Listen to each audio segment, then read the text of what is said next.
السلام عليكم ورحمة الله وبركاته.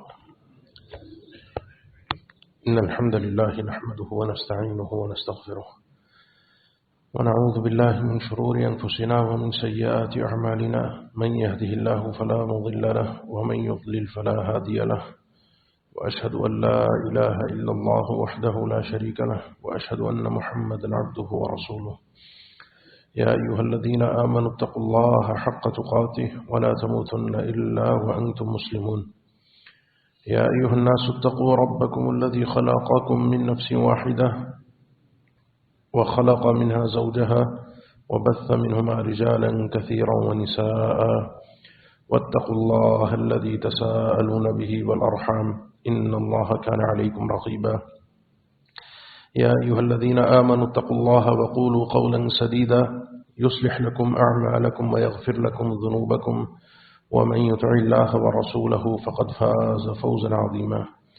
أما بعد، فإن أصدق الكلام كلام الله، وخير الهدي هدي محمد صلى الله عليه وسلم، وشر الأمور محدثاتها، وكل محدثة بدعة، وكل بدعة ضلالة، وكل ضلالة في النار. أعوذ بالله من الشيطان الرجيم. بسم الله الرحمن الرحيم. وليخشى الذين لو تركوا من خلفهم ذرية ضعافا خافوا عليهم فليتقوا الله وليقولوا قولا سديدا. اللهم صل على محمد وعلى آل محمد كما صليت على إبراهيم وعلى آل إبراهيم إنك حميد مجيد. اللهم بارك على محمد وعلى آل محمد كما باركت على إبراهيم وعلى آل إبراهيم إنك حميد مجيد. جس موضوع پر گفتگو ہونی ہے عنوان آپ نے سماعت فرما لیا ہے. اس مسئلے کا تعلق ہے وراثت کے ساتھ. جب بھی کوئی شخص اس دنیا سے رخصت ہوتا ہے تو اس کی ملکیت ختم ہو جاتی ہے. چونکہ اب روح جسم میں باقی نہیں رہی، تصرف وہ کر نہیں سکتا، زندہ نہیں ہے، تو لہذا جو اس نے پیچھے مال چھوڑا ہے، جائیداد باقی ہے، اس کی ملکیت منتقل ہو جاتی ہے. اس لیے جب بھی کوئی شخص فوت ہو تو 3 کام اس کی مرضی کے مطابق یا اس کی مصلحت کے لیے کیے جاتے ہیں، اور چوتھا کام وہ جائیداد تقسیم ہو جاتی ہے. کسی بھی شخص کی وفات کے وقت اس کی تجہیز اور تکفین، اس کو غسل دینا، اس کو کفن پہنانا، اس کی قبر کا بندوبست کرنا. چونکہ آج کل یہ ہمارے ہاں اخراجات والے کام ہیں، تو یہ فوت ہونے والے شخص کے مال سے ادا کیا جائے گا. اگر کوئی اپنی طرف سے رشتہ دار ادا کر دیتا ہے، کوئی اولاد میں سے والد ہے، کوئی بھائی ہے، کوئی اور رشتہ دار ہے، کوئی کرنا چاہے الگ بات ہے، لیکن یہ ادا جو ہے وہ فوت ہونے والے شخص کے مال سے ہو. اس کے بعد دوسری چیز ہے جس کو شریعت میں بیان کیا گیا ہے، وہ ہے قرضہ. من بعد وصیۃ یوصی بہا او دین یوصی بہا او دین توصون بہا او دین. جو آیات مواریث ہیں، وراثت کی جو آیتیں ہیں قرآن مجید میں، اس میں آپ بار بار یہ لفظ سنتے ہوں گے کہ وصیت کی تنفیذ کے بعد یا قرضے کے بعد. جو تم وصیت کرتے ہو اس کی تنفیذ کے بعد جو وصیت کی جائے، وصیت او دین یا قرضہ. سیدنا علی رضی اللہ تعالیٰ عنہ فرماتے ہیں کہ قرآن مجید میں آپ لوگ پڑھتے ہیں کہ وصیت کو اللہ تعالیٰ نے پہلے ذکر کیا ہے اور قرضے کو اللہ تعالیٰ نے بعد میں ذکر کیا ہے، کہ وارثین کو ان کا یہ حصہ دو وصیت کی تنفیذ کے بعد یا قرضے کے بعد. تو سیدنا علی فرماتے ہیں جبکہ حقیقت یہ ہے کہ قرضہ وصیت سے پہلے ادا ہوگا. قرضہ وصیت سے پہلے ادا ہوگا کیونکہ عربی زبان میں یہ لفظ او جو ہے من بعد وصیۃ یوصی بہا او دین، یہ ترتیب کے لیے استعمال نہیں ہوتا کہ پہلے یہ پھر یہ. تو قرضہ ادا ہوگا. اگر کوئی شخص اس دنیا سے رخصت ہوا ہے اور اس کے کھاتے میں کوئی قرضہ ہے، وہ اسی کے مال سے ادا کیا جائے گا. آپ بے شمار بار اس ممبر اور محراب سے یہاں سنتے رہتے ہیں کہ اللہ کے نبی صلی اللہ علیہ وسلم نے ایسے جنازے پڑھانے سے بھی منع کر دیا تھا کہ جس کے اوپر کوئی قرضہ ہو. اور ایک شخص نے جب ایک ذمہ داری لی، پوچھا کوئی قرضہ ہے؟ فرمایا ہاں۔ ایک شخص نے کہا، صحابی نے کہا میں اس کا قرضہ اپنے ذمے لے لیتا ہوں۔ آپ صلی اللہ علیہ وسلم نے نماز جنازہ پڑھا دی۔ اگلے دن اس کو مخاطب کیا، قرضہ ادا ہو گیا؟ اس نے کہا نہیں۔ فرمایا کہ یہ معاملہ معلق رہ جاتا ہے بندے کا، اس بندے کی مغفرت کا معاملہ، حساب و کتاب کا معاملہ، وہ تو برزخ ہے، کیفیت کیا ہوتی ہے تو اللہ ہی بہتر جانتا ہے، لیکن معاملہ لٹکا رہ جاتا ہے، قرضہ فوراً ادا کر دو۔ شہید کے لیے بھی اللہ کے نبی صلی اللہ علیہ وسلم سے سوال ہوا شہید کی کیا فضیلت ہے؟ فرمایا شہید کا قطرہ خون کا زمین پہ بعد میں گرتا ہے، مغفرت پہلے ہو جاتی ہے، سب کچھ معاف ہے۔ وہ شخص پلٹ کے جانے لگا، آپ نے واپس بلوایا، فرمایا ابھی اطلاع اور آئی ہے، وحی اور آئی ہے، جبرائیل امین نے بتایا کہ علت دین، شہید کا قرضہ معاف نہیں ہوگا۔ قرضہ اگر کسی کے ذمہ ہے تو انسان کو چاہیے کہ اسے لکھ کر رکھے تاکہ وارثین کو پتہ ہو، یا ورثاء کے علم میں ہو، یا ہمارے اعلان تو ہو جاتا ہے کہ جی کسی کا کوئی لینا دینا ہو، کوئی حساب کتاب ہو، ٹھیک ہے، اچھی نیت ہے، لیکن انسان خود اپنے حساب و کتاب کو واضح کر کے رکھے، اپنے وارثین کو بتا کر رکھے، اپنے کھاتے میں لکھ کر رکھے کہ میں نے کتنا دینا ہے، میں نے کتنا لینا ہے۔ اس کے بعد تیسرے نمبر پر وصیت کی تنفیذ کا مرحلہ آتا ہے، جو کہ وراثت کی تقسیم سے پہلے ہے۔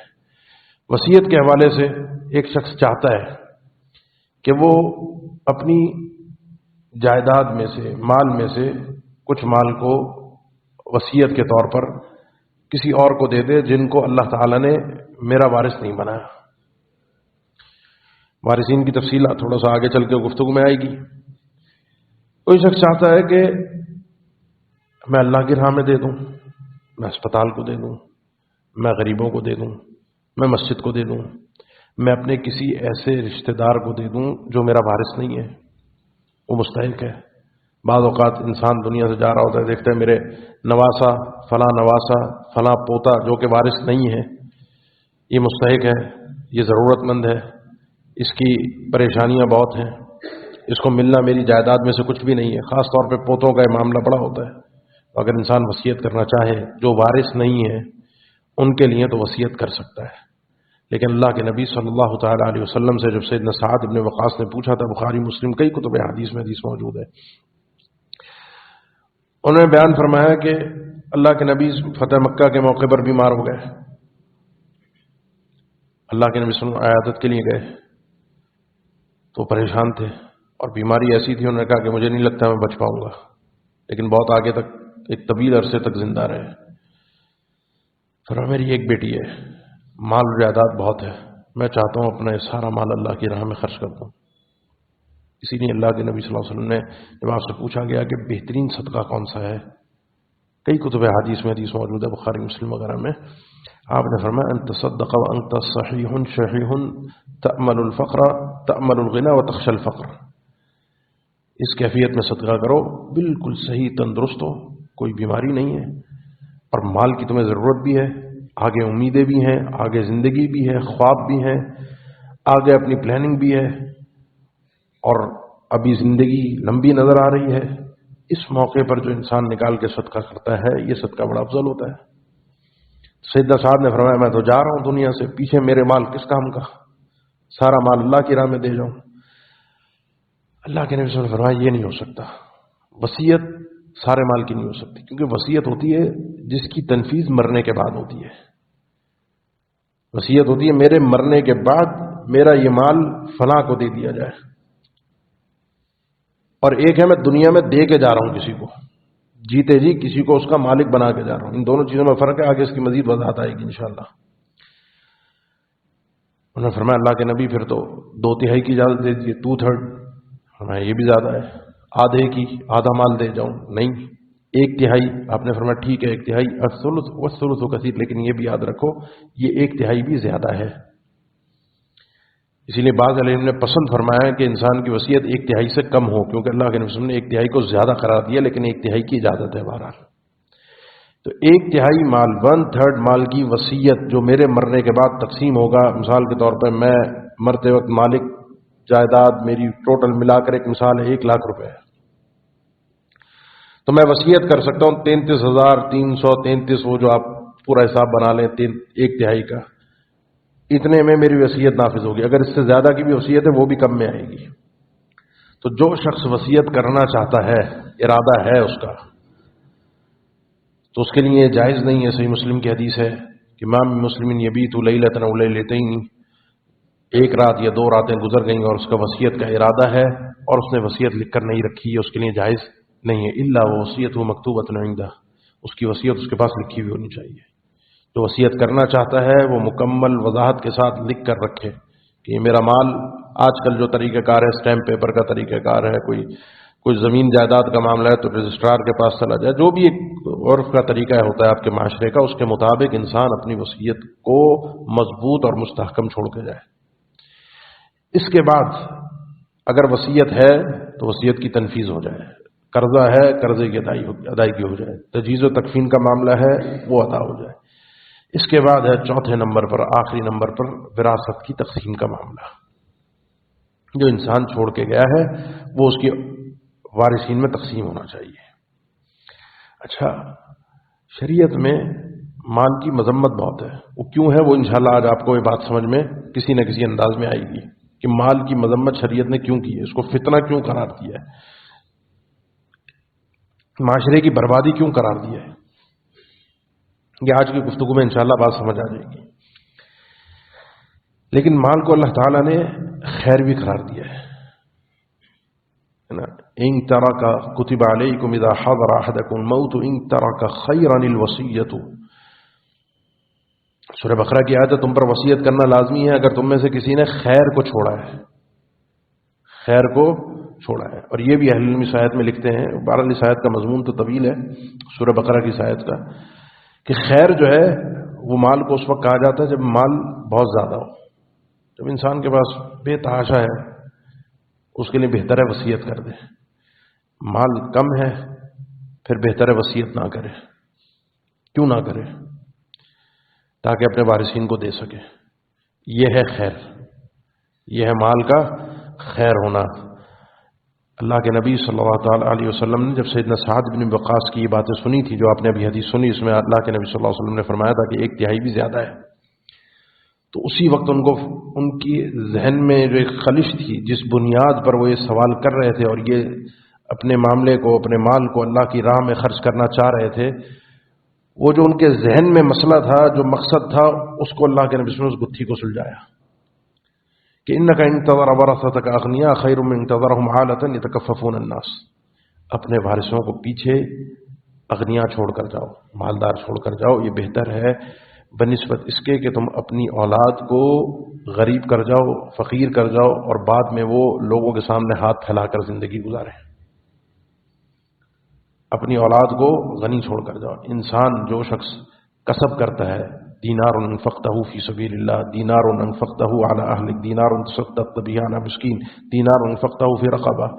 صحیح مسلم کی حدیث آپ صلی اللہ علیہ وسلم نے فرمایا 1 دینار وہ ہے جو اللہ کی راہ میں خرچ کرتے ہو، جہاد میں، خیر کے کاموں میں. 1 دینار وہ ہے جو تم کسی مسکین کو صدقہ کر دیتے ہو. 1 دینار وہ ہے جو تم غلام آزاد کرانے پہ خرچہ کرتے ہو. اور 1 دینار وہ ہے جو تم اپنے گھر بار اور بچوں پر خرچ کرتے ہو.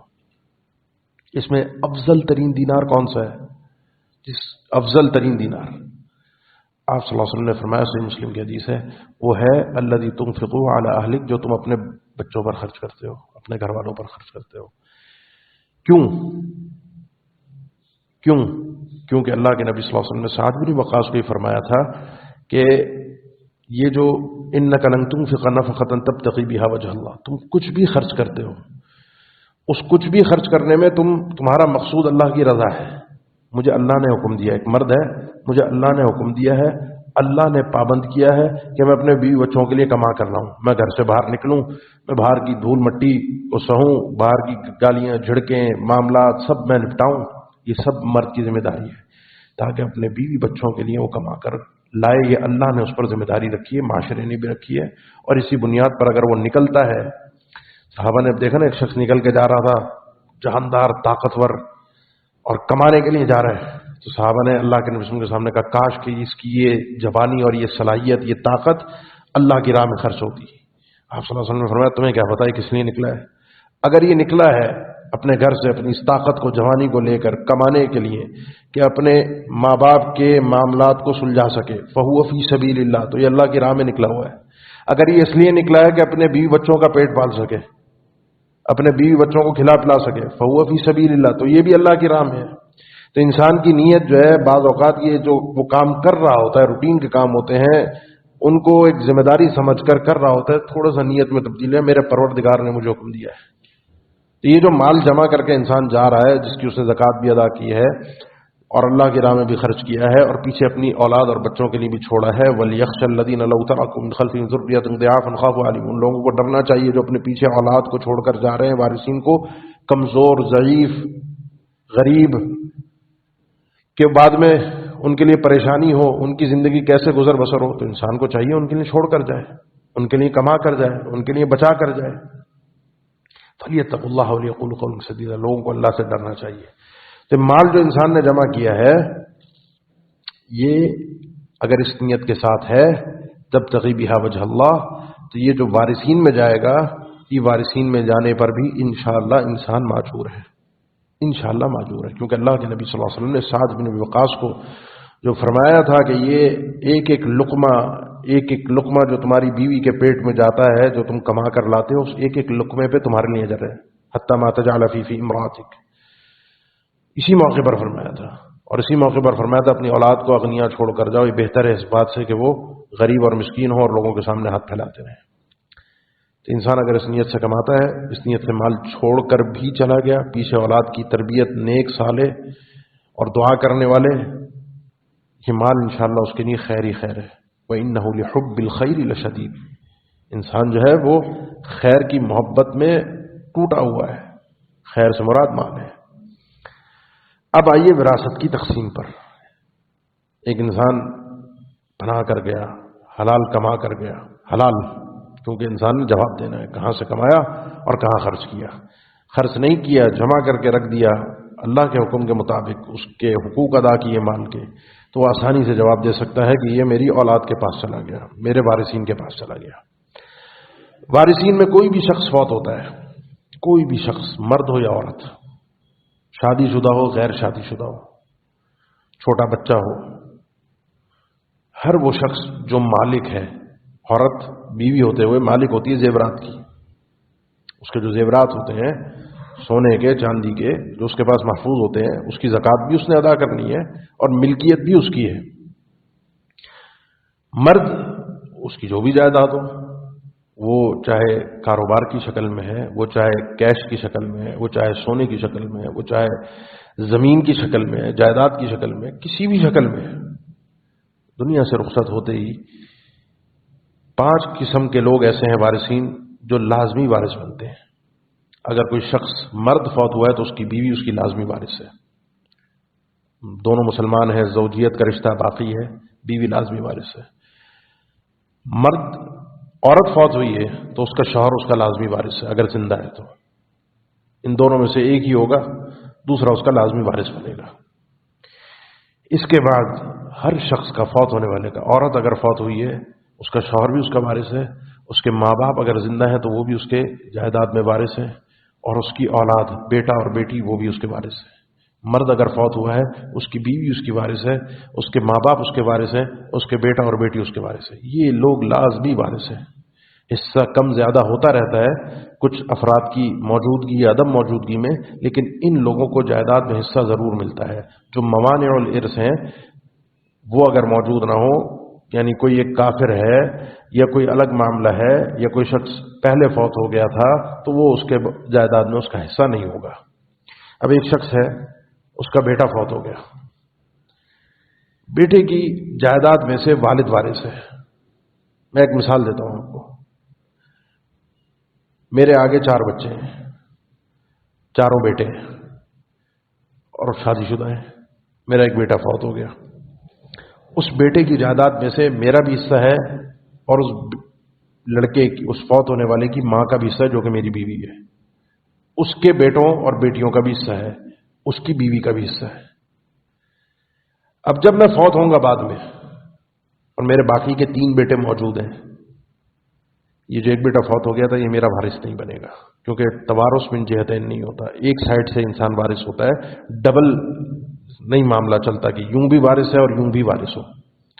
وہ فوت ہو چکا تھا، اس کا وراثت میں حصہ نہیں، اس کی جو اولاد ہے اس کا بھی وراثت میں حصہ نہیں بنے گا، کیونکہ میرے بیٹے موجود ہیں، بیٹوں کی موجودگی میں پوتوں کا کوئی حصہ نہیں ہوتا۔ یہ لازمی وارثین ہیں، ان کا حصہ لازمی بنتا ہے جائیداد میں، ان کو لازمی حصہ ملتا ہے۔ اب مسئلہ کیا ہوتا ہے؟ مسئلہ میرے سے ہے، میری جائیداد ہے، میرا کاروبار ہے، میرے بہت سارے ایسے معاملات ہیں جن کا میں نے اپنے گھر والوں کو، بیوی بچوں کو بتایا ہی نہیں ہے۔ میرا پلاٹ کہاں کہاں پر ہے، میرے کاروبار میں کہاں کہاں پیسے لگے ہوئے ہیں، نہ وہ کہیں لکھا ہوا ہے، نہ میرے کسی وارث کو پتہ ہے، یا کسی ایک وارث کو پتہ ہوتا ہے، دوسرے کو نہیں پتہ ہوتا۔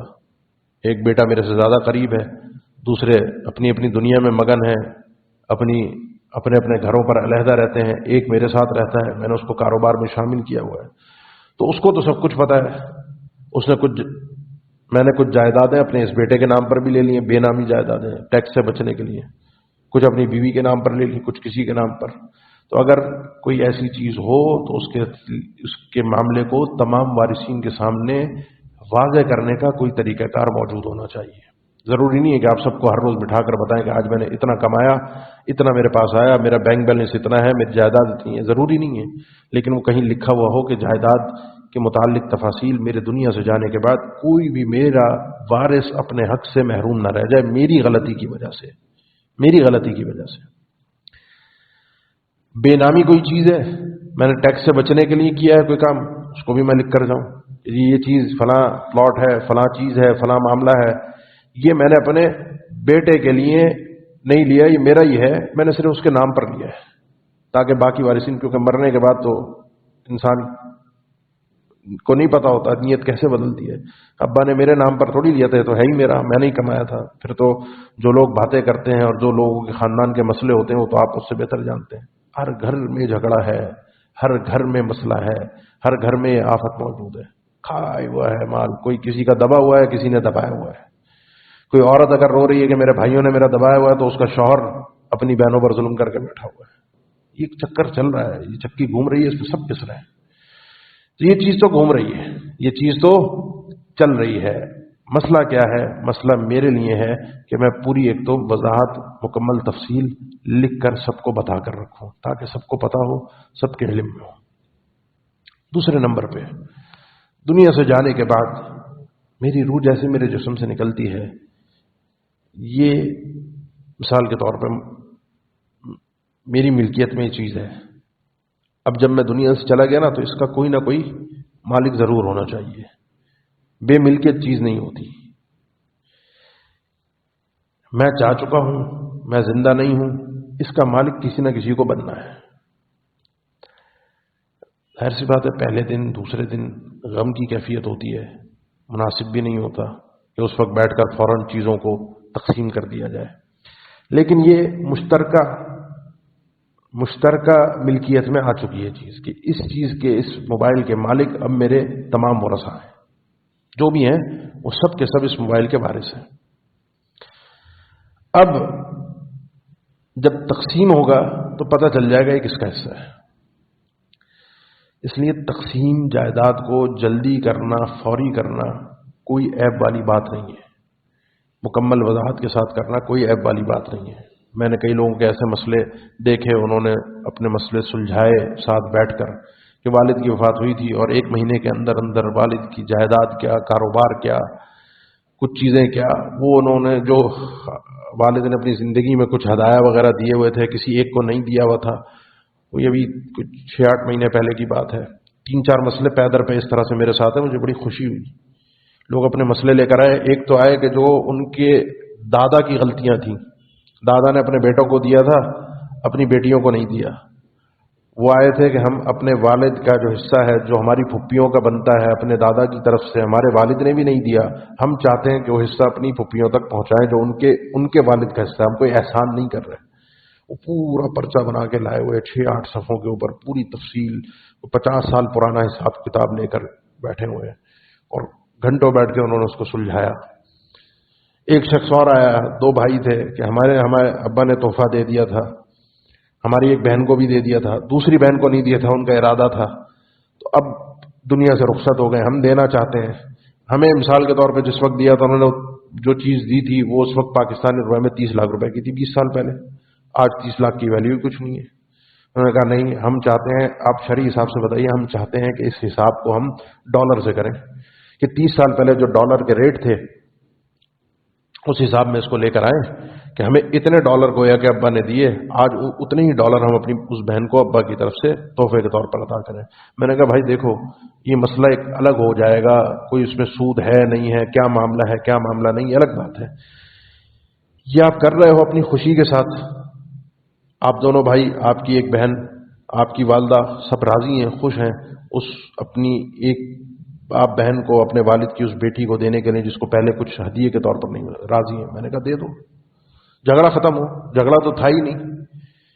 اس طرح کے لوگ بھی معاشرے کے اندر مزاج کے موجود ہیں، تو اس لیے آپ کے جو وارثین ہیں فوت ہونے کے بعد ان کا جائیداد کو تقسیم فوراً کر لینا، اس میں عافیت ہے۔ 20 25 سال تک معاملہ لٹکا رہتا ہے۔ ابا چلے گئے، اماں کے نام گھر تھا، کاروبار ایک بھائی نے سنبھالا ہوا تھا، چلو اماں کا حساب کتاب چل رہا ہے، کھانے پینے کا، گھر کا حساب کتاب۔ اب وہ 20 25 سال بعد جب سب کی اولادیں بڑی ہو گئیں، اب مانگا تو وہ جو ایک کاروبار کو لے کر بیٹھا ہوا تھا، میرا ہے، میں نے کمایا ہے۔ ابا تو گئے تھے، وہ تو کچھ بھی نہیں تھا اس وقت، تو کاروبار اتنے قرضے میں تھا، اس وقت ایک دکان تھی، 4 میں نے کی ہیں، کاروبار کو تو بڑھایا میں نے ہے، ایسے ہی ہوتا ہے نا۔ اچھا، بات بھی اس کی کسی حد تک درست ہے، محنت تو اس آدمی کی زیادہ رہی ہے، 20 25 سال تو محنت اس نے کی ہے اس کاروبار پر، اور دوسروں کی بات بھی صحیح ہے کہ جی ہمارا حصہ کہاں ہے، ہمارا جو ہمارے والد کی طرف سے وراثت میں حصہ بنتا تھا وہ کہاں ہے۔ اس کے لیے معاملات کا واضح ہونا بہت ضروری ہے، معاملات کا کلیئر ہونا بہت ضروری ہے۔ وہ معاملات کلیئر کس طرح سے ہوتے ہیں؟ جو غلطیاں ہو گئیں پرانوں سے وہ ہو گئیں، وہ تو جس کا جو قضیہ ہے وہ سلجھانے آئے گا، اس کا سلجھائے گا۔ آپ میں جو آج زندہ ہے نا، اپنی آگے آنے والی اولاد میں اس اختلاف کو نہ دیکھیں، اور اس انداز میں نہ چھوڑ کے جائیں کہ آگے اولاد اختلاف میں پڑی رہے، ایک دوسرے کی شکل بھی نہ دیکھیں۔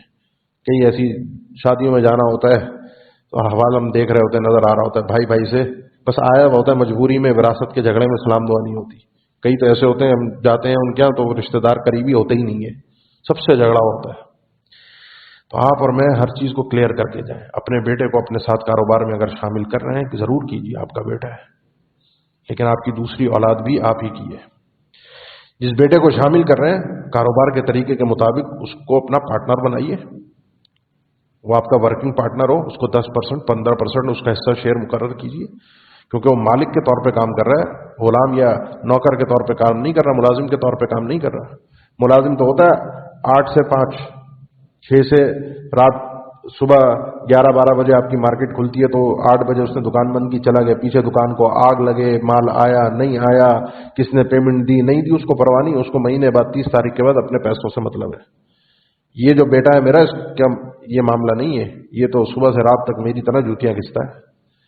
تو یہ ملکیت کے حساب سے اس کو اپنے ساتھ شریک کریں، تاکہ یہ اس کاروبار میں جب 20 25 سال لگا دے تو یہ بھی اپنے حصے سے محروم نہ ہو، اس کا ایک حصہ پتا ہو اس کو کہ میرا یہ حصہ تھا جو بڑھ کے اب اتنا ہو گیا، باقیوں کا حصہ بھی محفوظ رہے، باقیوں کے ساتھ بھی ظلم نہ ہو میری اولاد کے۔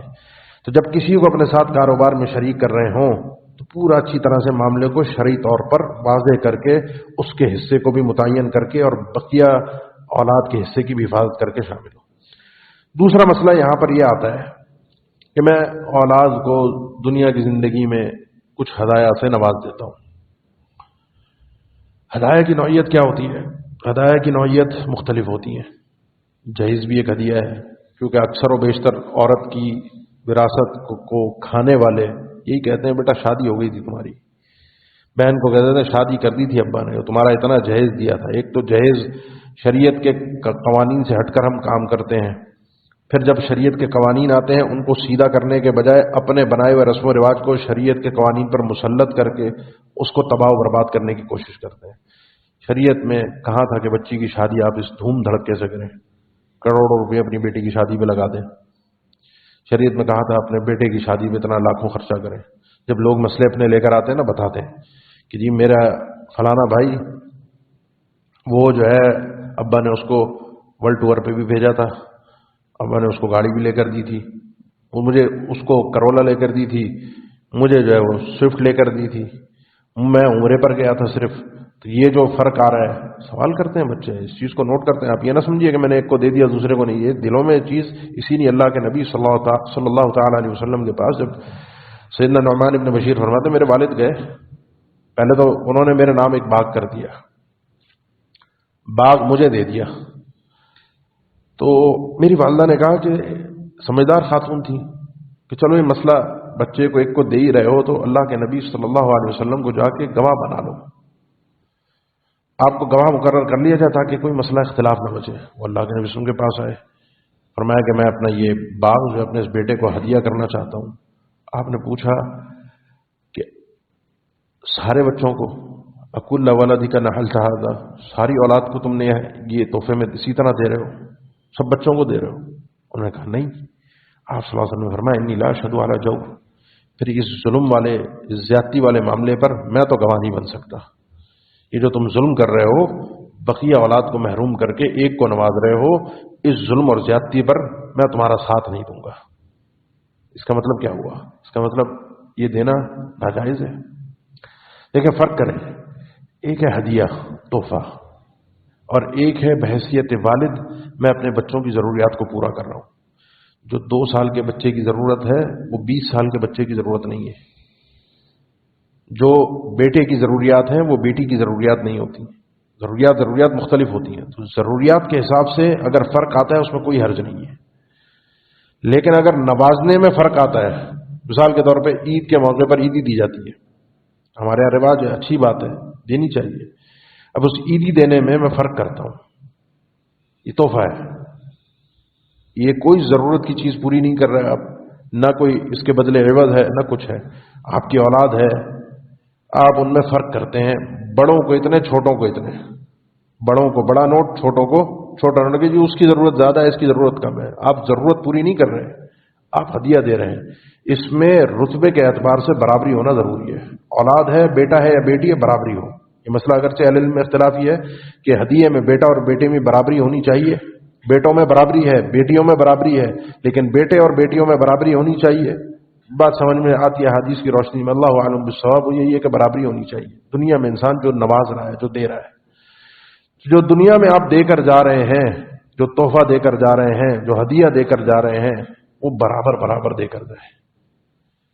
اور اگر نہیں دے کر جا رہے، نہیں دینا چاہتے تو بہت اچھی بات ہے، کل اللہ کے حکم کے مطابق اس کی تنفیذ ہو جائے گی، جو جس کا حصہ ہوگا اس تک پہنچے گا۔ آپ اپنا ورقے کا کام، لکھنے کا کام، وصیت کا کام، جائیداد کی وضاحت کا کام پہلے کر جائیے، تاکہ سب کو پتہ ہو، کوئی اختلاف جھگڑے والی نوعیت نہ بنے۔ اب جب اولاد میں جائیداد تقسیم کا مرحلہ آتا ہے، میں نے اپنا کام پورا کر دیا، میں نے تو جو دینا تھا، جو لکھنا تھا، جو کمانا تھا، جو میرا معاملہ تھا، میں نے جیتے جی کسی پر زیادتی بھی نہیں کی، میں نے تحفے اور ہدیے کے اندر بھی کسی اولاد میں کوئی فرق نہیں کیا کہ یہ فرما بردار ہے، یہ نافرمان ہے، اس کو دوں، اس کو نوازوں، اس کو نہ نوازوں۔ یہ سب مجھ سے سوال ہوگا کہ قیامت کے دن جب مجھ سے پوچھا جائے گا کہ مال کہاں خرچ کیا، تو کہاں خرچ کرنے میں اس سوال کا جواب تو دینا پڑے گا، اس بچے کو دیا تھا، اس کو نہیں دیا تھا۔ تو یہ سب سوال ہوگا مجھ سے۔ اب میری جیسی دنیا سے آنکھیں بند ہوئیں، میں دنیا سے چلا گیا، اب آگے میری اولاد ہے۔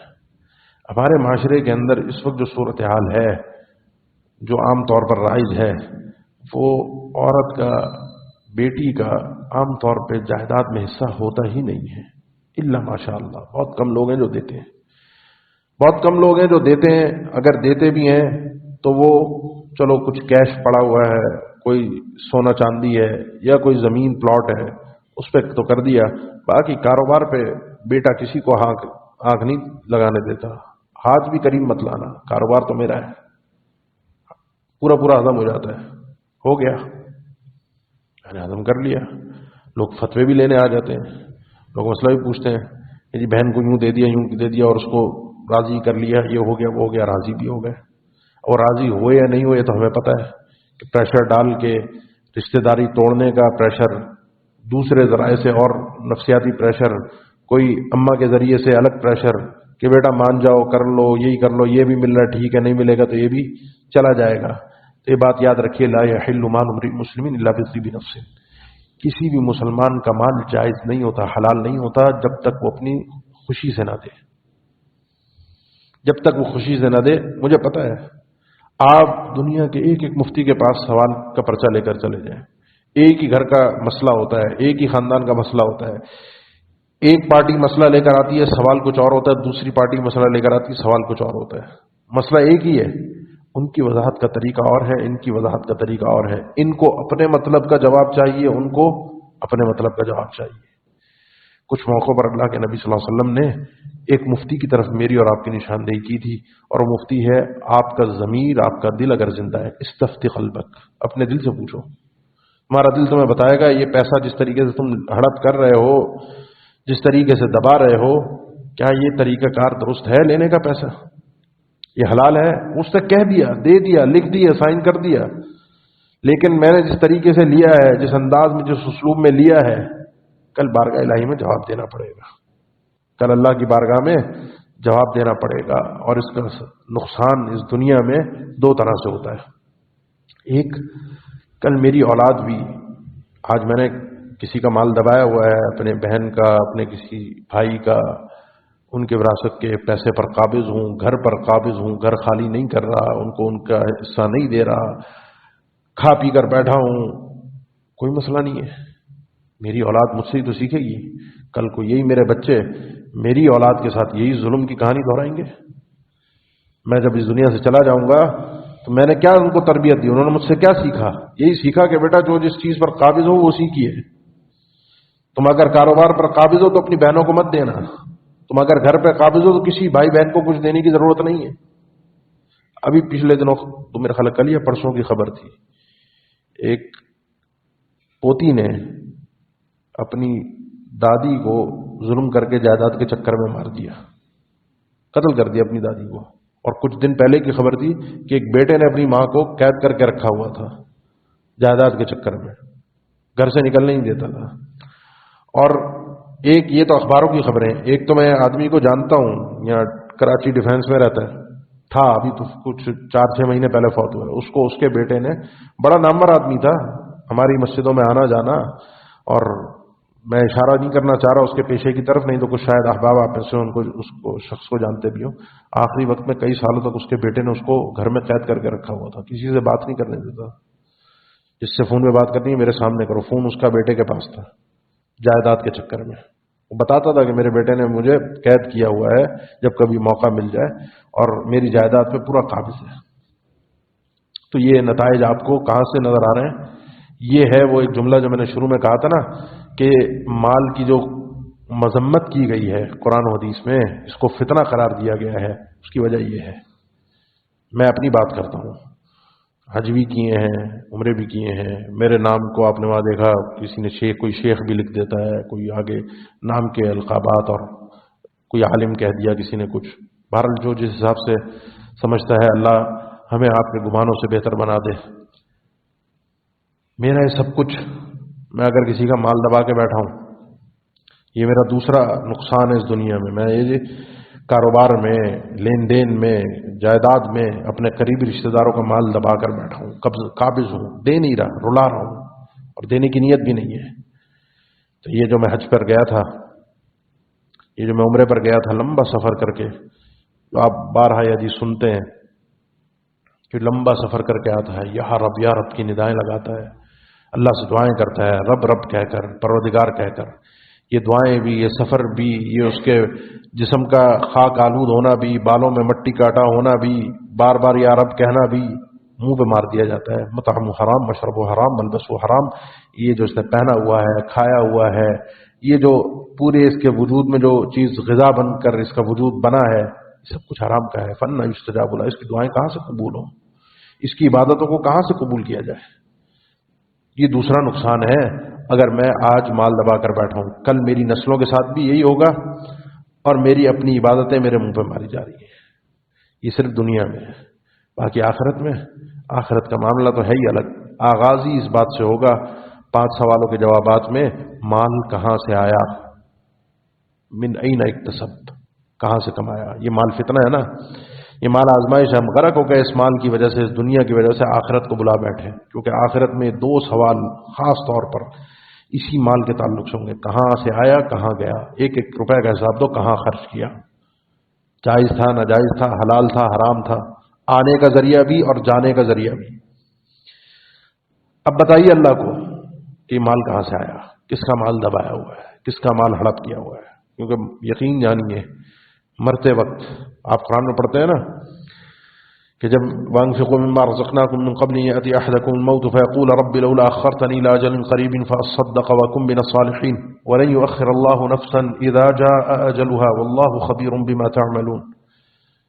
کہ اس وقت کے آنے سے پہلے پہلے جو کچھ ہو سکتا ہے خرچ کرے. یہ تو حلال کمائی کے متعلق صدقے کا حکم ہے. حلال کمائی، جو حلال کمائی ہے خرچ کر جاؤ اللہ کی راہ میں، صدقہ کر جاؤ اس سے پہلے کہ موت آن پہنچے.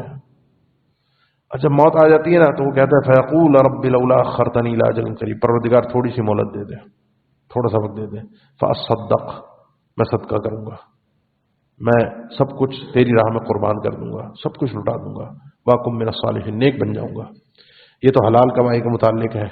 اور جس کے پاس حرام مال جمع کیا ہوا ہو، لوگوں کا غصب کیا ہوا ہو، غضب کیا ہوا ہو، اس کی داستانیں ہوں، مرنے کے بعد 1 روپیہ بھی کام نہیں آتا. میں نے بڑے بڑے جنازے دیکھے ہیں، بڑے بڑے جنازے، انسان نے حلال اور حرام کی تمیز خرچ کیے بغیر پیسہ جمع کیا ہے، مرنے کے بعد جن کے پاس وہ پیسہ جا رہا ہوتا ان کو 1 روپے کا فرق نہیں پڑتا کہ باپ زندہ تھا یا مر گیا. بڑے بڑے ایلیٹ کلاس کے حضرات سیاستدانوں کو آپ دیکھ لیجئے، صرف باپ داداؤں کے نام پر اگر ووٹ مانگنا ہو تو الگ بات ہے، ورنہ ان کو کوئی پرواہ نہیں ہے، باپ مر گیا مر گیا، پیسہ آنا چاہیے بس. تو جن کے لیے کمایا، جن کے لیے کیا، کل قیامت کے دن سوال ہوگا کہاں سے آیا، میرے پاس کیا جواب ہوگا. اس سے بڑھ کر آگے بڑھیے، بچ بچا کے نکل بھی گیا، لیکن اب لوگوں کے ساتھ حساب و کتاب تو ہونا ہے نا. جو اللہ کے نبی وسلم کے آپ فرمان سنتے ہیں، مفلس جانتے ہو کون ہے؟ ہم نے جواب دیا، صحابہ فرماتے ہیں مفلس جس کے پاس دنیا میں کچھ نہیں ہے. یہ نہیں، مفلس وہ ہے جو کل قیامت کے دن نیکیاں لے کر آئے گا، لیکن ادھر سے کوئی آئے گا کہ اس نے میرا مال کھایا تھا، اور یہ آنے والا اگر میری اپنی بہن ہوئی، میرا اپنا کوئی بھائی ہوا، میرا اپنا کوئی رشتہ دار ہوا، جو آ کے اللہ کے سامنے کہے کہ اس نے میرا مال کھایا تھا، ڈبل مزہ ہے کہ ایک تو نیکیاں بھی دینی پڑیں گی، اوپر سے رشتہ داری کو یہاں برباد کیا تھا دنیا میں، اس کا وبال الگ پڑے گا، اس کا وبال الگ پڑے گا. وہ جو اس کا مال دبا کر میں نے مسجد میں لگایا تھا، میں نے خیراتی کام کیے تھے، میں نے لوگوں کو راشن لگوا دیا تھا، میں نے عمرے اور حج کیے تھے، تھکا تو میں نا، حج کرنا آسان کام تو نہیں ہے، عمرہ کرنا آسان کام تو نہیں ہے، تھکاوٹ ہوتی ہے، انسان کا جسم دکھتا ہے، درد ہوتا ہے، انسان اپنے آرام سے بے آرام ہو جاتا ہے. ساری تھکاوٹ کا مزہ وہ بہن یا بھائی لے جائے گا جس کا میں نے مال دبایا ہے. اجر اس کو جائے گا، نیکیاں اس کو دی جائیں گی، کیونکہ وہاں پر یہ مال نہیں جائے گا. اور اگر کسی نے کسی کی زمین پر 1 بالشت بھی قبضہ کیا، وراثت کی زمین تھی، میں قبضہ کر کے بیٹھ گیا، ویسے بھی عمومی طور پہ کسی کی زمین پہ میں نے قبضہ، 1 بالشت، 1 بالشت 1 گز کہہ لیں اس کو، کتنا ہوگا؟ ایک ہاتھ کہہ لیں، 1 گز بھی زیادہ ہے، 6 انچ 8 انچ 10 انچ 1 فٹ کر لیں، اتنی زمین کسی نے کسی کی کھائی، قبضہ کیا. میں اس حدیث کی شرح میں جانا ہے، حدیث کی شرح بڑی خطرناک اور تفصیلی ہے ہمارے کردار کے سامنے رکھ کر، کہ سبھی ہم پھنس جائیں گے، ہم سبھی رگڑے میں آ جائیں گے. 1 بالشت زمین پر قبضہ کیا، اللہ تعالیٰ کل قیامت کے دن توق پہنائے گا. توق کہتے ہیں گلے میں پٹا ڈال کے، 70 عرضہ، 70 زمینوں کے مطابق اس کے گلے میں توق ہوگا، 70 زمینوں کے مطابق، یعنی یہ 70 زمینیں آپ کے گلے، میرے گلے کے اندر پڑی ہوں گی، 1 بالشت زمین. یہاں تو کتنی جائیدادیں اور پلاٹیں لوگوں نے ہضم کیا ہوا ہے.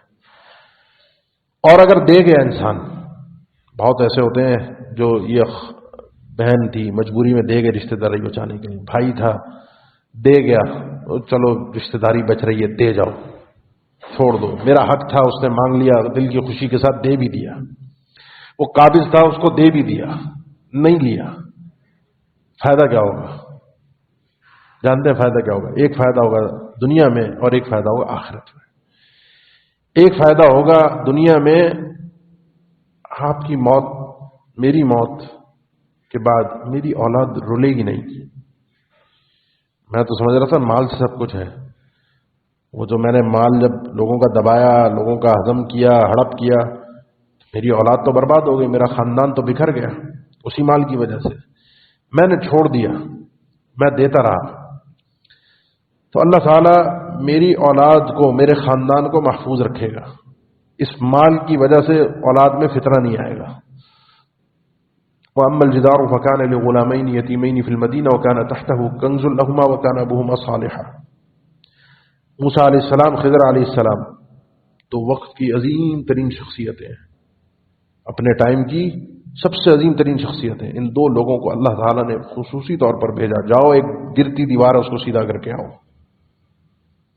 کیوں؟ کیونکہ اس دیوار کے نیچے دو یتیم بچوں کا خزانہ ہے، ان کا گزر بسر کے لیے جو کچھ بھی ہے وہ اہل علم کی تفاسیر الگ ہیں، جو 12 الفاظ ہیں قرآن مجید کے ظاہری، ان کا خزانہ ہے، اور اس کو ٹھیک کر کے آؤ۔ کیونکہ ان دونوں بچوں کا باپ نیک آدمی تھا، وکان ابوہما صالحا۔ اب یتیم ہیں، کمزور ہیں، ابھی یہ لڑ نہیں سکتے، اگر یہ دیوار گری تو نیچے جو چیز مدفون ہے وہ سامنے آ جائے گی، لوگ کھا جائیں گے، قبضہ کر لیں گے، بچے تو کمزور ہیں۔ اس کی حفاظت کرو جا کے، تاکہ بچے جب یہ بڑے ہوں تو ان تک ان کا یہ مال صحیح طریقے سے پہنچے۔ ان کا باپ نیک آدمی تھا، وکان ابوہما صالحا۔ باپ تو چلا گیا دنیا سے، پیچھے اولاد ہے، چھوٹے بچے ہیں، میں تھوڑی پال رہا ہوں، پالنے والا تو رب ہے، کھلانے والا تو پروردگار ہے، عطا کرنے والا، نوازنے والا تو وہ ہے۔ ہم جہاں دوسروں کو تانے دیتے ہیں کہ کسی کا غریب بخش، کسی کا گنج بخش، کسی کا داتا، کسی کا وہ ہے، ہمارا تو اللہ ہے، ثابت بھی تو کر کے دکھائیں، ہمارا واقعتاً داتا اللہ ہے، ہمارا پالنے والا اللہ ہے۔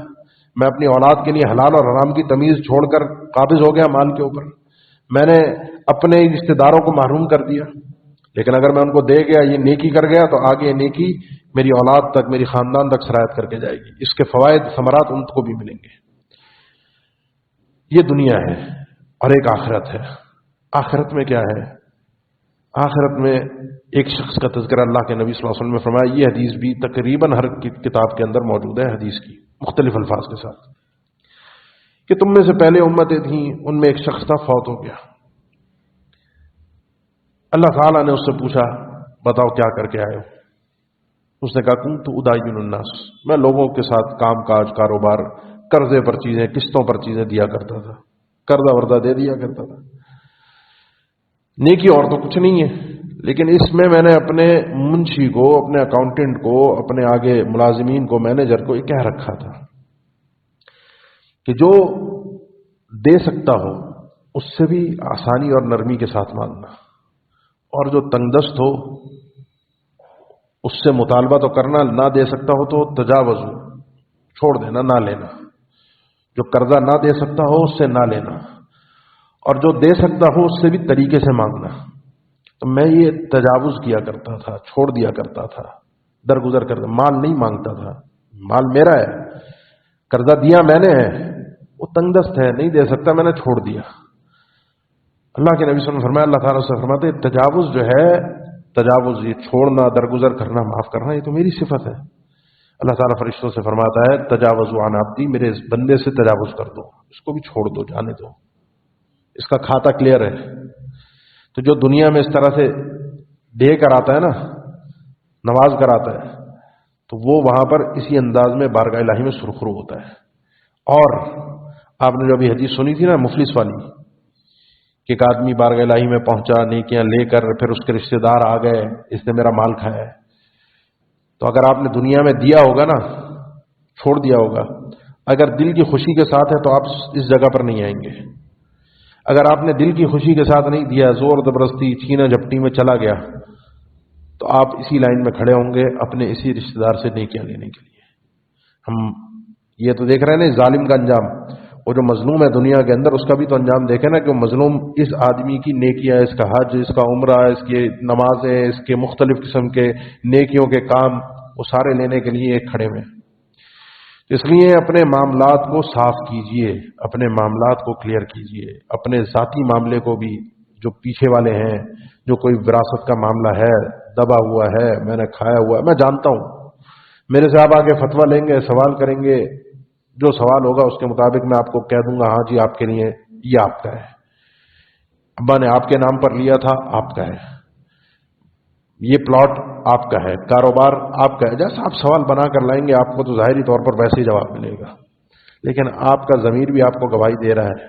اللہ کے نبی صلی اللہ علیہ وسلم نے فرمایا تھا نا کہ اگر کوئی شخص یعنی بحیثیت نبی آپ صلی اللہ علیہ وسلم گفتگو کر رہے ہیں، لیکن آپ نے فرمایا کہ جب یہ قضیے میرے پاس آتے ہیں، لوگ اپنا جھگڑا لے کر آتے ہیں، میں نبی ہو کر فیصلہ دے رہا ہوں، میں کہہ دیتا ہوں یہ زمین اس کی نہیں اس کی ہے، اور وہ اس کو پتا ہے کہ میری نہیں ہے، لیکن چونکہ میں نے نبی ہو کے یہ فیصلہ کر دیا، تو یہ بات جان لیں یہ فیصلہ نبوت کے اعتبار سے نہیں ہے، یعنی یہ کوئی اللہ کی وحی سے فیصلہ نہیں ہوا کہ اللہ نے کہا ہے کہ یہ زمین اس کی ہے، کیونکہ آگے آنے والے قاضیوں کے اوپر تو وحی نہیں آئے گی۔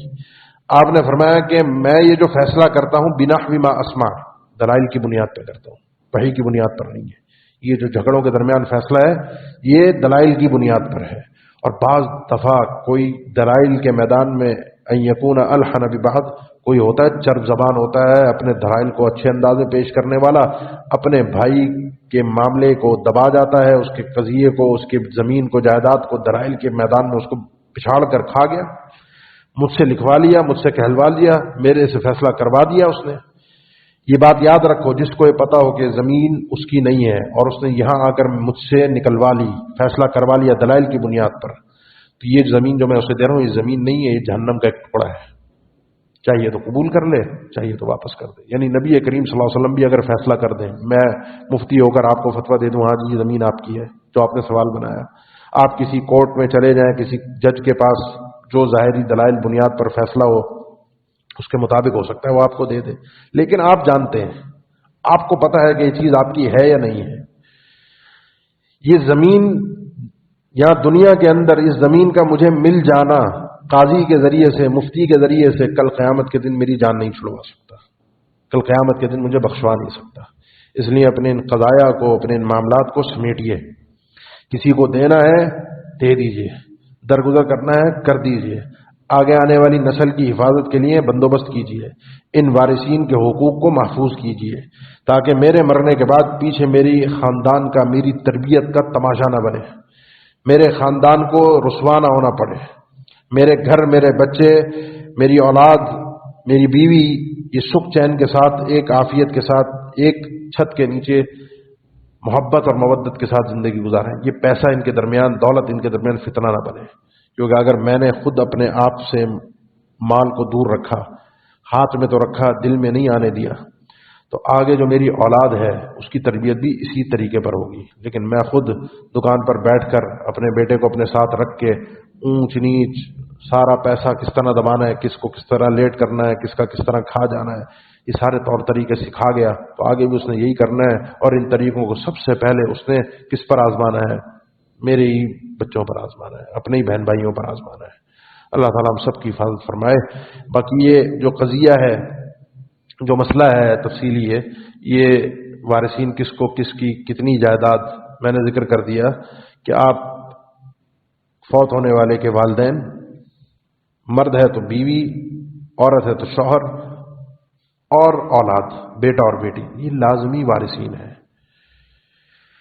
ان میں کس کو کتنا ملتا ہے، کس کا یہ حصے اوپر نیچے ہوتے ہیں، کم زیادہ ہوتے ہیں، وارثین کی تعداد کے حساب سے بھی اور بعض رشتوں کی موجودگی کی وجہ سے بھی۔ مثال کے طور پہ ایک شخص فوت ہو گیا اور اس کی اولاد نہیں تھی، شوہر تھا، عورت تھی تو شوہر تھا، مرد تھا تو بیوی تھی، ماں باپ تھے، اور بہن بھائی بھی تھے، بہن بھائیوں کا کوئی حصہ نہیں بنے گا۔ باپ اگر موجود ہے، والد فوت ہونے والے کا اگر موجود ہے، بہن بھائیوں کا کوئی حصہ نہیں ہے، لیکن بہن بھائی اگر موجود ہے دو یا دو سے زیادہ، تو ان کی وجہ سے فوت ہونے والے شخص کی ماں کا حصہ کم ہو جاتا ہے، وہ وارث نہیں بن رہے، ان کو کچھ نہیں مل رہا، لیکن ان کی موجودگی ماں کے حصے کو کم کر دیتی ہے، فوت ہونے والے شخص کی ماں کے حصے کو کم کر دیتی ہے۔ والد کا اپنا ایک حصہ ہے، وہ بھی کم اور زیادہ ہوتا ہے، اولاد اگر بیٹا ہے تو اس کو صرف چھٹا حصہ ملے گا، اولاد میں اگر صرف بیٹی ہے تو چھٹا بھی ملے گا، مزید بھی ملے گا. اولاد ہے ہی نہیں تو آصب ہے، اس کو جو جس کو دینا ہے دو، اس کے بعد جو باقی بچے وہ سب اس کو دے دو. تو یہ احوال اوپر نیچے ہوتے ہیں، ان کو سمجھنا، ان کی تفصیل بیان کرنا آپ کے سامنے، اس کا میرے نزدیک کوئی ایسا خاص فائدہ نہیں ہے اس تفصیل کو بیان کرنے کا، کیونکہ ہر شخص کے وارثین مختلف ہوتے ہیں. تو جس شخص کو جاننا ہو اپنی وراثت کے متعلق، اپنے وارثین کے متعلق یا خاندان کا کوئی مسئلہ ہے، وہ اپنا قضیہ جب پیش کرتا ہے اس کے مطابق اس کو سمجھا دیا جاتا ہے کہ اللہ کے حکم کے مطابق کس کو کتنا ملنا ہے. آخری بات، قرآن مجید میں اس قضیے کو، اس مسئلے کو اللہ تعالی نے 3 آیتوں میں حل کر دیا ہے، اور ایک حدیث میں باقی تتمہ ہے اس کا. یوصیکم اللہ فی اولادکم للذکر مثل حظ الانثیین. یہاں سے مسئلہ شروع ہوتا ہے سورہ نساء کے اندر، غالباً 11 نمبر آیت ہے. یہ 2 آیتیں یہاں پر ہیں اور ایک آیت سورہ نساء کے آخر میں ہے. اور ان آیتوں کے اندر اللہ تعالیٰ نے بیان فرمایا فریضۃ من اللہ، یہ جو اللہ نے حصے دیے ہیں یہ اللہ کی طرف سے مقرر کردہ فریضہ ہے، فرض ہے، لازمی ہے. اور ان 2 آیتوں کو، وراثت کی دونوں آیتوں کے بعد واللہ علیم حلیم تلک حدود اللہ، یہ اللہ کی حدود ہیں، یہ وراثت اللہ کی حدود ہے. ومن یطع اللہ ورسولہ، پھر اللہ نے ایک عمومی قانون ذکر فرمایا کہ جو اللہ اور اس کے رسول کی اطاعت کرتا ہے اللہ اس کو جنت میں داخل کرے گا. جو اللہ اور اس کے رسول کی مخالفت کرتا ہے اس کا ٹھکانہ جہنم ہے، جہاں وہ ہمیشہ رہے گا، اس کے لیے رسوائی کے والا عذاب ہے. یہ قاعدہ تو عمومی ہے، اس عموم کے اندر یہ پچھلے والے قوانین بھی فٹ آتے ہیں کہ جو اس وراثت کو تسلیم کرتا ہے، مانتا ہے، تنفیذ کرتا ہے، وہ اللہ کے اس حکم کی پاسداری کر رہا ہے.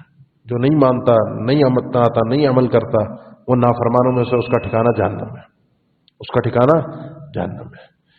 یہ بات اچھی طریقے سے رکھیے، اس کو نصف العلم قرار دیا گیا ہے وراثت کو، کیونکہ یہ میرے مرنے کے بعد کا سارا فریضہ اس کے اوپر منحصر ہے، سارا معاملہ اس کے اوپر منحصر ہے. اس کو ہلکا مت سمجھیے، اس کو کم مت سمجھیے، اپنے معاملات کو سلجھائیے، سمجھائیے، بتائیے، واضح کیجیے، تاکہ دنیا کے اندر رہتے ہوئے کسی قسم کا کوئی غبار نہ ہو. للذکر مثل حظ الانثیین بھی پورا ہو، بیٹے کو ڈبل، بیٹی کو سنگل، اس کی مختلف تفاصیل ہیں، توجیحات ہیں. بہرحال جو میرا مقصود تھا پیغام پہنچانے کا، وہ میں نے اپنا مدعا کوشش کی ہے. فما کان صوابا فمن اللہ وما کان خطأ فمن نفسی والشیطان واستغفر اللہ لی ولکم وآخر دعوانا ان الحمد للہ رب العالمین.